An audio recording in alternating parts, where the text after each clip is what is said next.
Once a cancer is suspected, if it is in an accessible location, the first thing we try to do is something called an FNAC or biopsy. The name is self-explanatory. FNAC means fine needle aspiration cytology. That means you're using a small needle, fine needle, and you're trying to aspirate, get the contents out of the tumor and send it for examination. That's called cytology.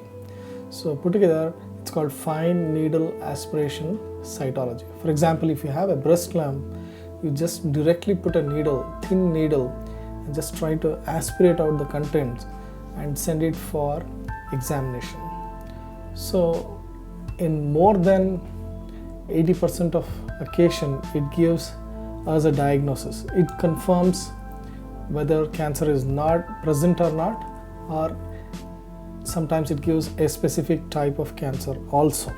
But in some cases, FNACs can miss the diagnosis, and hence we proceed to a more confirmatory test called biopsies. So in biopsies, there are usually either you can do a gun biopsy using a gun-like device where you're introducing a bigger needle to get more tissue.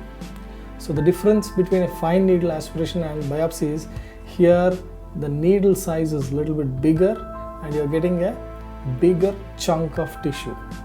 You can also do a biopsy by putting a small incision right over the tumor and get a big chunk of tumor.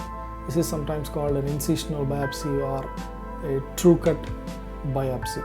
So what biopsy does is biopsy gives us more tissue for diagnosis, and hence the diagnosis will be more accurate on a biopsy. And also these days we need these biopsy samples for much more detailed analysis.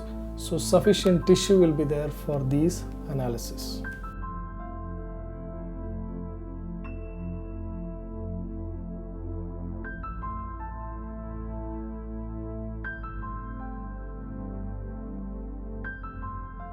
To understand this, one should understand what is basically a bone marrow is. So bone marrow is that part of the bone where these blood forming elements are present. When you do a blood test, it's called a complete blood test. You look at the hemoglobin, you look at the white cell count, you look at platelet count. But where are these cells formed from? They are all formed from the bone marrow, which is integral part of the most part of the bones.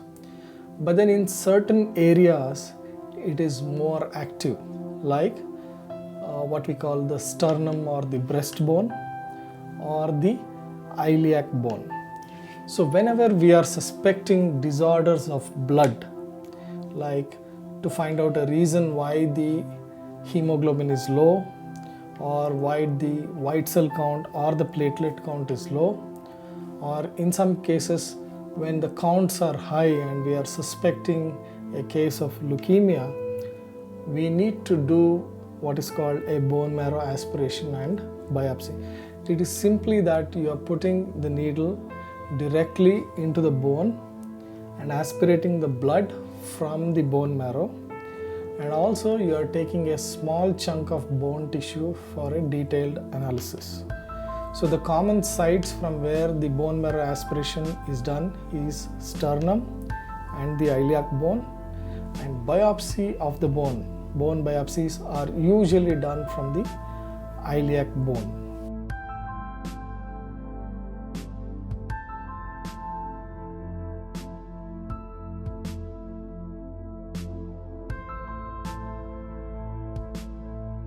As it said, is the first step is, if possible, if it's an accessible location, do a fine needle aspiration or a biopsy. That would be the first test, and then look at some basic blood tests which are looking at blood counts and the biochemical analysis like the kidney function, liver function. Sometimes we do something called uric acid and LDH, which is otherwise called lactic acid dehydrogenase. So these all give some indication of the nature of the disease. So when we are suspecting a blood or a blood related disorder, we do a bone marrow aspiration and biopsy. In most cases, the tissue sample, the biopsy is subject to a further analysis to get the exact type of cancer, which is called immunohistochemistry. Or in some cases, if it's a blood sample, we do a test called flow cytometry, especially in cases for leukemia. So once these tests are done, in certain cases, to understand the exact stage of the disease, we do additional investigation. It could be an X-ray of the chest, an ultrasound of the abdomen, it could be MRI of the spine or the brain, it could be a CT scan of the chest or the abdomen, it could be something called a PET scan.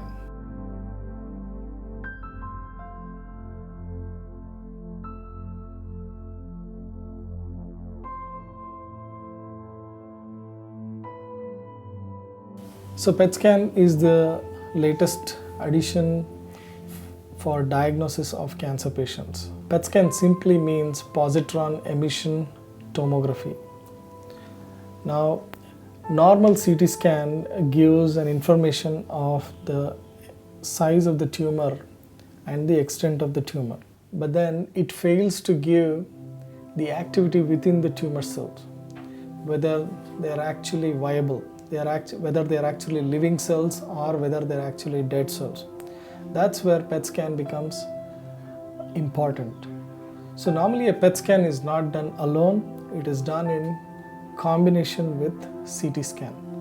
So a CT scan gives actually the extent of the tumor and the size of the tumor, and the PET scan, when superimposed onto this, actually gives the activity of the tumor within the tumor cells, whether it is active fully or whether it is active partially or whether it is not at all active.